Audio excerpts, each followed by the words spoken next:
But as Chris is pulling out ahead of us here, he's going to come in for a landing, and depending on exactly how the wind's hitting him up here, he may pull off this maneuver. It looks a little bit like a stunt, but it is something that these pilots practice. It's called a slip turn. It'll kind of turn sideways and spiral out of the sky. It's a lot more dramatic than anything you'll see out of a jumbo jet. But it serves a couple of key purposes. The first is it lets him turn and get direct eyes on where he's trying to land and actually see it. But it also helps him quickly get down in a hurry while turning to line up with his landing strip, while also reducing his forward airspeed. Right there. As he gets down close to the water here and gets himself lined up, you'll see him drop in a hurry. Well, he's coming directly into a headwind, so this is going to be a little interesting. But you also see how easily this plane slows down and comes in for a nice, easy, smooth landing. And at this point, we're operating entirely off years of instinct and experience because he can't see the water at all. It's all just feel and nice, gentle touchdown. Look at that, hardly any splash. Pretty sure we can qualify him as a diver in the next Olympics. But we've got a lot of pilots up here, folks. 1 in 78 Alaskans is actually licensed to fly. That's more per capita than anywhere else on the planet. And that doesn't include me, but I'd like you all to get a chance to meet Chris over here, so I'm going to see if I can hail him on the radio and see if we can catch a little bit of his story.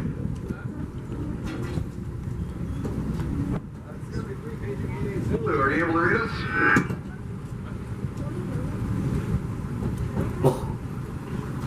Discovery 3 to 88 Zulu, are you able to pick us up out there, Chris?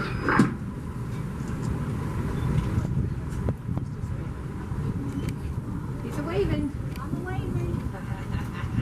Oh, there's two people in there. There we go, Chris. We're able to pick you up now. How's the air up there this morning?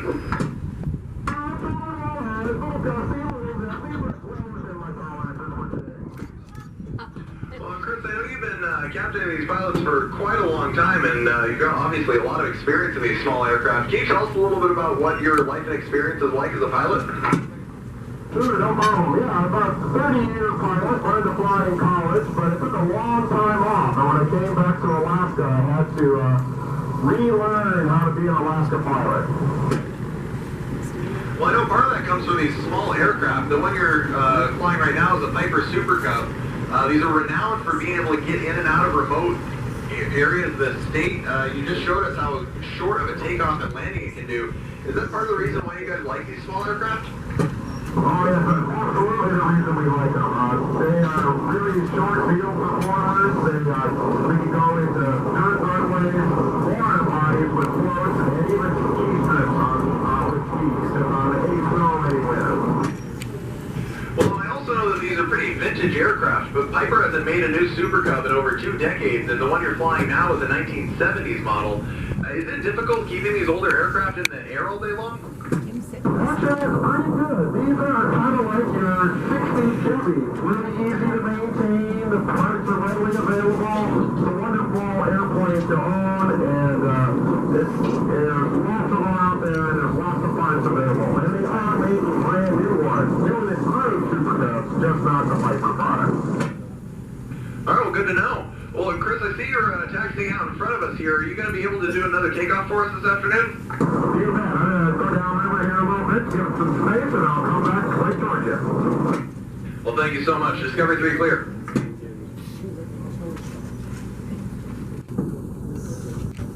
All right, so Chris is going to be able to do a second takeoff for us. He's just got to get everything lined up and make sure he's facing into that headwind. And I mentioned that these aircraft only need about 40 miles per hour of airspeed over the wings in order to take off, which means if you've got a strong enough headwind, you can actually take off without moving forward if you line yourself up. And part of that is because this is a very lightweight aircraft. The one he's flying out there only weighs about 1,100 pounds. Dad. The frame of that is actually made of Apollo metal tubing. And what looks like sheet metal along the outside is actually fabric that's coated in a couple layers of plexiglass. So he's going to go ahead and fire up that engine again.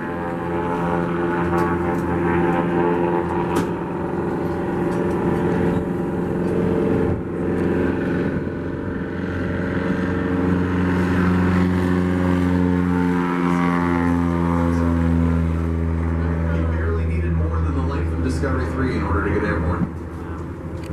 These pilots are absolutely amazing with these small aircraft. And even though that plane only weighs about 1,100 pounds, it can actually carry 700 pounds of cargo, which is important when you're trying to bring supplies out to these remote